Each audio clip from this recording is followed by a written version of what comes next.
Hello and welcome to Day and Night Prime. I'm Jasleen Kaur. Someone has rightly said the office is what the person chooses to make it to be. It is true in case of the office of governor. There have been instances of persons debasing this high office and so also of persons glorifying this august office. In this context, what should be the role of the governor be? That's what we debate in Prime tonight.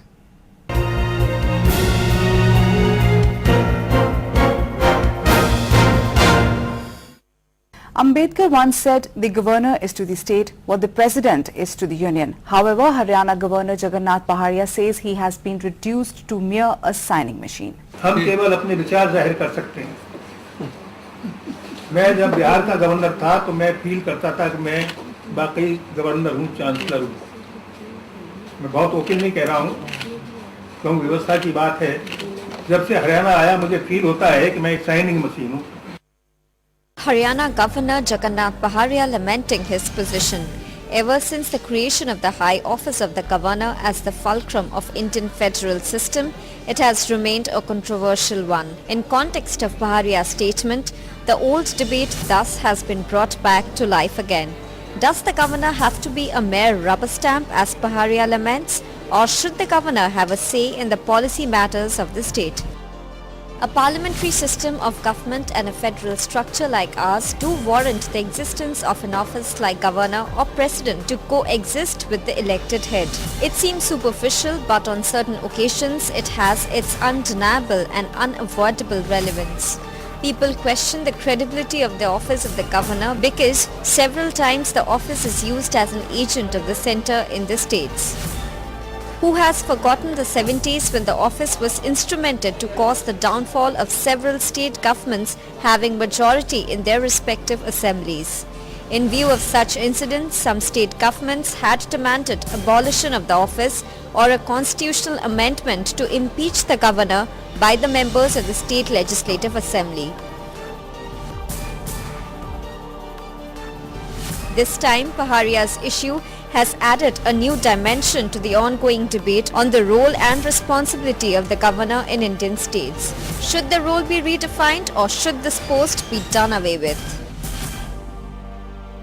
Should the governor's role be redefined? To discuss this, we have in our studios Lieutenant General B.K.N. Chibber, former Governor Punjab, Mr. K.T.S. Tulsi, Senior Advocate, Supreme Court of India, Professor M.M. Puri, former Vice Chancellor, Punjab University, Chandigarh, and also I am joined by the Managing Editor of Day and Night News, Kamar Sandhu. Welcome to all of you. Kamarji, I would like to ask you first that Mr. Jagannath Paharia called himself a signing machine. What do you make of this controversial statement by him? Jasleen, that was a very interesting statement. In fact, many active politicians who've been kind of caged in the confines of the Raj Bhavans have felt very uncomfortable when they have been put there. They have been uncomfortable despite the comforts of that high office and the Raj Bhavans. So I think the fact that he's made this statement, I think he's revived an old controversy which has come up again and again. Okay. And I think since we have a former governor from Punjab, General Chibber, with us, I think, General Chibber, did you ever feel that you were just a mere signing machine when you were the governor? No, I didn't feel that. There are reasons for it. And I can quite understand why Mr. Paharia feels that way. You see, the period of history when I became Governor of Punjab was very different in Punjab. We had just recovered somewhat from a long period of uncertainty, terrorism, law and order problems in Punjab. And I had played a role for a good 6 years in tackling that in Punjab. Right. As a divisional commander. As a corps commander, we had 8 divisions under my command. Yeah, when you were the corps commander in Jalandhar. I had 8 divisions for this purpose. Right. Otherwise, I had only 3.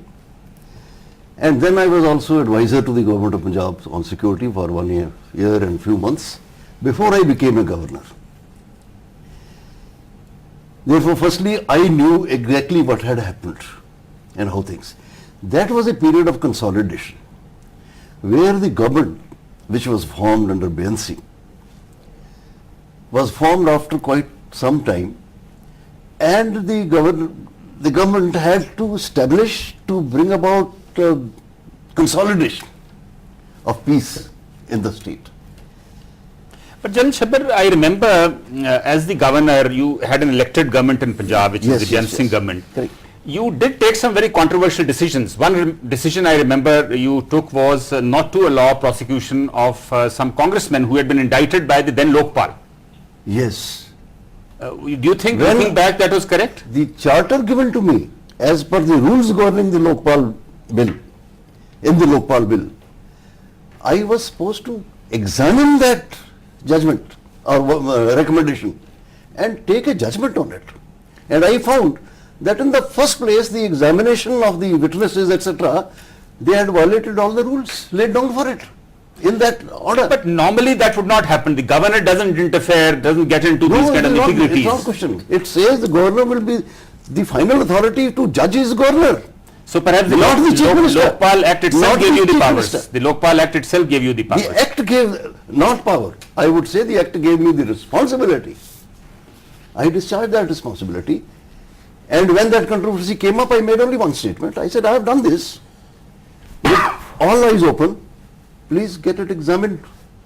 Mr. Tulsi, I wonder if the Lokpal Acts elsewhere have given that kind of powers to the governors in those respective states.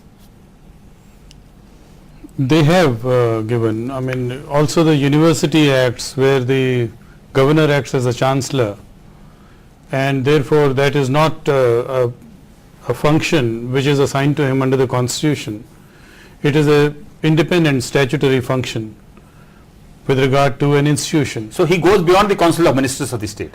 He does, because under the statute he is not acting on the advice of the government, but these are the exceptions. I think what Mr. Pahadia has said is by and large true, because according to the Supreme Court, after Kehar Singh's judgment, every function under the Constitution is required to be performed by the governor on the advice of the ministers, Council of Ministers. The only exception which remains outside the scope of this is Article 156. The report that the governor makes to the president in the event where it becomes virtually impossible to carry on the government in accordance with the constitution, that's his own judgment. So that is the clause which was used and misused repeatedly in the 70s and 80s, I remember. Yeah. Mr. Puri, Professor Puri, I want to ask you, now as a professor of political science, what was it that the Constituent Assembly had in mind when they framed the Constitution? And do you think that spirit of the framers of the Constitution is being maintained by the way the Governor's office is playing its role? I believe so. In the perspective of pre-Republican era, before 1950, governors like Sarvan Jenkins, Chandulal Trivedi, KPS Singh, KN Singh, and so on, they had to not only wash out the impression of arbitrariness and authoritarianism that the imperial government through the governors exercised over the country, but they also had to modify the procedures. They could not carry on in the same tenor of performance. So to convey the feeling of participation of a representative democracy where the head of the state or of a province it's certainly not as just a symbolic head, but it certainly also does not enjoy the kind of authority and discretion which his predecessors did. I believe Governor N.V. Gadgil very often exercised his judgment, and it is well known that Sardar Pratap Singh Kairo held him in high esteem and would often consult him. Now, how the situation has changed since then, a great many things have happened. Absolutely. But the point is, to say, I think it is very, not very properly put, that's a signing machine. you are still expected to apply your mind to what you read. Signing machine is a mindless, thoughtless kind of contrivance, which a governor cannot be reduced Absolutely. to. Professor Puri, the Karnataka governor, when he tried to pull up to the Reddy brothers in their mining operations, do you think that action of the governor, Mr. H.R. Bharadwaj, was justified? Well, I believe so, because had he not done that, then he would have become ipso facto a party to the kind of goings on the part of these two highly controversial and questionable characters. And he had to step in. The Chief Minister had his political compulsions, and political compulsions shall not lay down the rhythm of life of a people. The governor had to step in and say that thus far no Absolutely. further. The governor had to step in. Mr. Tulsi, now, as Professor Puri says, there are occasions when the governor has to step in. But then, what is the guarantee that Article 356 of the Constitution is not misused, as has been done by many a governor since the independence? See, there is a presumption that the recommendation of the governor will be in accordance with the Constitution. Unless somebody shows that it's arbitrary, capricious, or based on extraneous considerations, no court is going to interfere with that. And it's a question of his report to the president. But even in this case of Mr. Bharadwaj, Karnataka governor, he simply advised the government.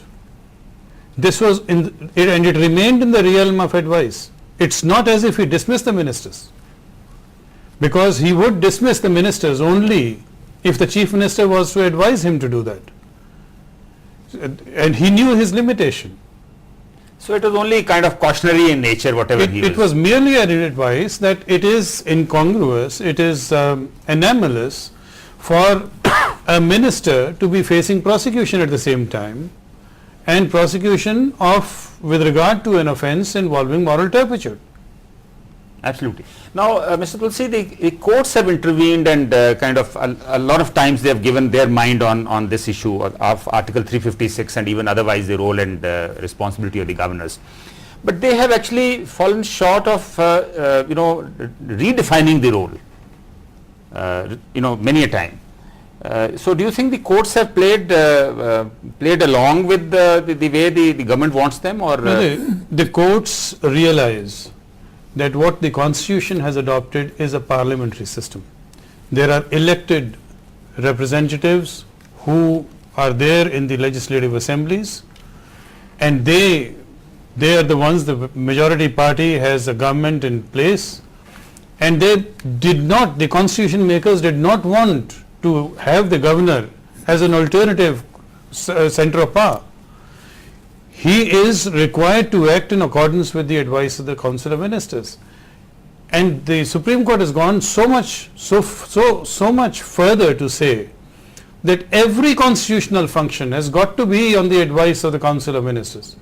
Every constitutional function, statutory functions apart, even the sovereign prerogative of pardon, reprieve, reduction, remission, has got to be exercised only on the advice of the Council of Ministers. General Chibber, did you ever feel constrained, hamstrung by what the government wanted you to do, or what the courts wanted you to do when you were the governor?